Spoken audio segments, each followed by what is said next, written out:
एक पुरानी residential building. इस जगह को लेकर काफी सालों से शिकायतें आती रही हैं। ज्यादातर रिपोर्ट्स ऊपर वाली मंजिल से जुड़ी हुई हैं। लोग कहते हैं रात के वक्त यहां रहना मुश्किल हो जाता है, इसलिए ज्यादातर लोग ऊपर जाने से बचते हैं। इन्हीं रिपोर्ट्स को वेरीफाई करने के लिए इस जगह पर एक रात इन्वेस्टिगेशन की गई। रिपोर्ट्स को समझने के लिए बिल्डिंग के अंदर जाकर जगह को ऑब्जर्व करना जरूरी था। ऊपर पहुंचने के बाद पहला काम होता है जगह को बिना रिएक्ट किए ऑब्जर्व करना। इस कॉरिडोर को लेकर सबसे ज्यादा बातें सामने आती रही हैं।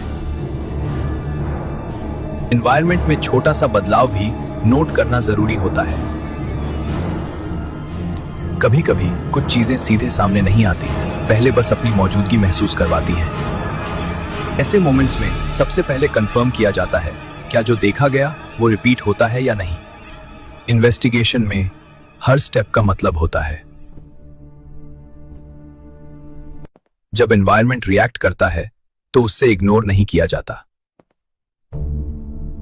इस स्टेज पर कुछ कहना जल्दबाजी होती है, लेकिन इग्नोर करना भी गलत होता है।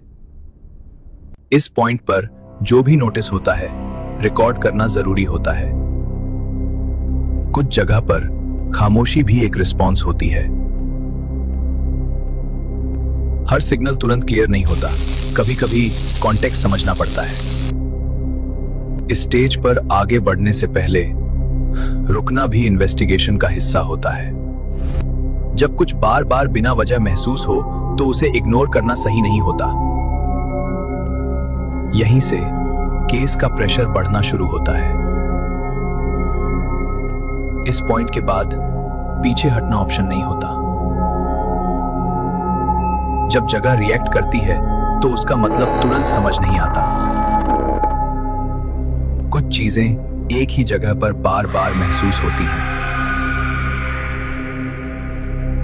यहीं पर केस का डायरेक्शन धीरे धीरे क्लियर होने लगता है। यह जगह पहले जैसी नहीं लग रही। स्ट्रक्चर सेम है, लेकिन फील बदल चुकी है।